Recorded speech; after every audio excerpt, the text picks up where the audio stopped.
Media.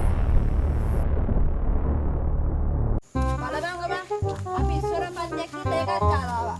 දැන් තා පන්ති යනවා. අපේ තාත්තට මම ලැජ්ජා නැහැ බං. ඒක නම් ඇත්ත බං. මේ අනේක මොකෙක් වගේ දන්නේ නැහැ බං. ඔබ අපි තාම 7 වසරේ. තව ඕ ලෙවල් වලට කොච්චර කල් තියනවද? අපේ තාත්තලා බං මුහුද බල බල අමුඩ බදිනවා. බලපන් අනේ මන්ද බං. යමුද මං අරස?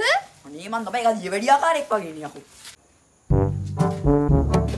මේ ළමයිද බයි පන්ති ආවේ? ඔව් සර්. එහෙනම් ළමයි ප්ලීස් සිට් ඩවුන්. අපිට යන්නද කිව්වේ සර්? නෑ යකෝ ඉඳ ගන්න කියලා කිව්වේ. ඉඳ ගන්නලා දෙන්නම්. ඉඳ ගන්නද කිව්වේ? ඉඳගනින් බා. ඉතින් ළමයි අපි අදනේ මුලින්ම හම්බුනේ. ඉතින් අපි දැන ගන්නත් එපයි. ඒකින්ද මේ ඔය ළමයිගේ නම් දෙක කියන්නකෝ. පුතා ඔයාගේ නම මොකද්ද?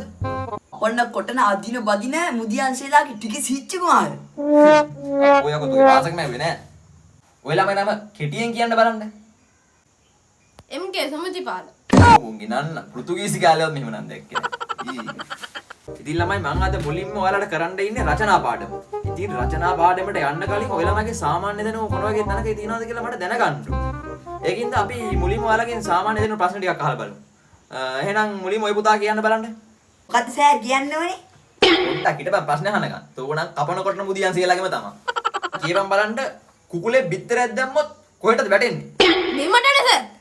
තොට්ට කිව්වේ නෑ යකෝ මුට්ට කිව්වේ. අනික යකෝ කුකුල්ලු බිත්තර දාන්නේ නෑනේ. උඹලා හරක්ම තමයි. දැන් ඉතින් උඹලට සාමාන්‍ය දැනුමක් නෑනේ. ඉතින් මං අහන්නම් උඹලා දේශපාලන දැනුම මොන වගේ තැනක තියෙනවද කියලා දේශපාලනික ප්‍රශ්නයක් අහන්නද? උඹලා තව ඕලෙල් ලියන්න බෑ මාස ගානකින්. එහෙනම් කියපන් බලන්න ලංකාවේ ප්‍රථම ජනාධිපති කවුද? ශ්‍රී වික්‍රම රාජසිංහ. අපෝ තොපිට සාමාන්‍ය දැනුමක් නෑ.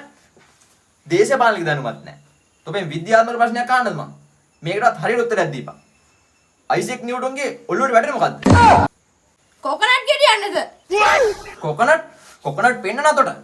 අදට පන්ති ඇති තොපිට පන්ති කරන්න ගියත් මට පිස්සු හැදෙනවා. අදට පන්ති ඇති. ඵලයව ගෙදර යන්න. ලබන සති පන්ති කරමු. මේ අද සල්ලි ගන්න නැත්තද නිගන්ත කරේ සර්? පිනට කමති කරන්න යකෝ මේක වෙසක් පුසුම් කාලේද? සල්ලි ගන්නව යකෝ. කෝ වරයෝ. ලබන සති රචනා පාඩම කරමු. සල්ලි දීපන්.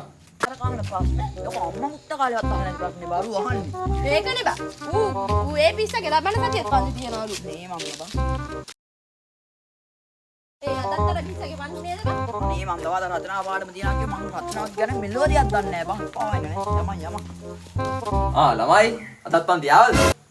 හරි ළමයි. එහෙනම් අද අපි මුලින්ම රචනා පාඩම පටන් ගමු. ඔය පුතා කියන්න බලන්න හඳ ගැන වාක්‍ය තුනක්. හඳ ලොකුයි.